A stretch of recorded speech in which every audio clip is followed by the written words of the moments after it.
શિક્ષણ સમિતિના ચોથા વર્ગના કર્મચારીઓ દ્વારા સત્તાધીશોને આવેદનપત્ર આપી રજૂઆત કરી હતી। વર્ષ 1977થી શિક્ષણ સમિતિની ગોવિંદરાવ મધ્યવર્તી શાળા સ્થિત વડી કચેરી ઉપરાંત શહેરના વિવિધ વિસ્તારોમાં આવેલી અન્ય શાળાઓમાં ચોથા વર્ગના હંગામી કર્મચારીઓ તરીકે ફરજ બજાવતા 200 ઉપરાંત કર્મચારીઓ કાયમી કરવાની માંગ કરી રહ્યા છે। લાંબા સમયથી આ માંગણી ન સંતોષાતા આખરે કાયમી કરવાની માંગ સાથે આ કર્મચારીઓ છેલ્લા કેટલાક દિવસોથી હડતાલનું એલાન આપ્યું છે।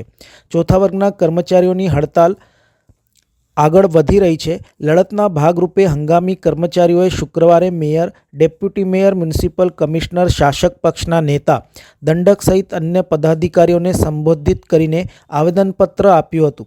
આવેદનપત્રમાં કર્મચારીઓએ લેબર કોર્ટના ચુકાદાને અનુલક્ષીને જૂન 2020માં નગર પ્રાથમિક શિક્ષણ સમિતિની સામાન્ય સભામાં આ હંગામી કર્મચારીઓને કાયમી કરવા અંગેનો ઠરાવ સર્વસંમતિથી કરાયો હતો।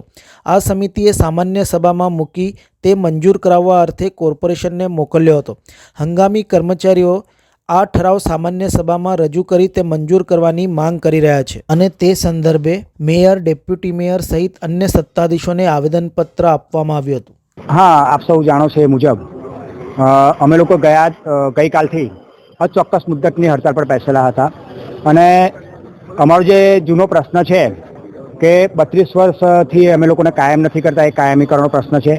એના ભાગરૂપે આજ રોજ અમે લોકો વડોદરા મહાનગરપાલિકાની કચેરી ખાતે ગયેલા હતા અને એક પરિપત્ર હતું અને એની સાથે એક ગુલાબ હતું ગાંધીગીરીનું, અને એમાં અમે એમને જણાવ્યું હતું તમામ કોર્પોરેટરશ્રીઓ, મેયરશ્રી, ડેપ્યુટી મેયરશ્રી, કમિશનરશ્રી કે નગર પ્રાથમિક શિક્ષણ સમિતિ દ્વારા 9/6/2020ના રોજ નગર પ્રાથમિક શિક્ષણ સમિતિની સામાન્ય સભામાં ફેબ્રુઆરી 2019માં જે લેબર કોર્ટમાં ચુકાદો આવેલો હતો એ ચુકાદાનો અમલ કરવો એવું સર્વસંમતિથી પાસ થયા બાદ એ જે ઠરાવ છે એ ઠરાવ કોર્પોરેશનમાં મંજૂરી અર્થે ગયેલો, જે 7/12/2020ના રોજ જિગીશાબેન શેઠ મેયરશ્રી હતા, એમના સમયમાં એ ઠરાવ મુલતવી રહેલો હતો।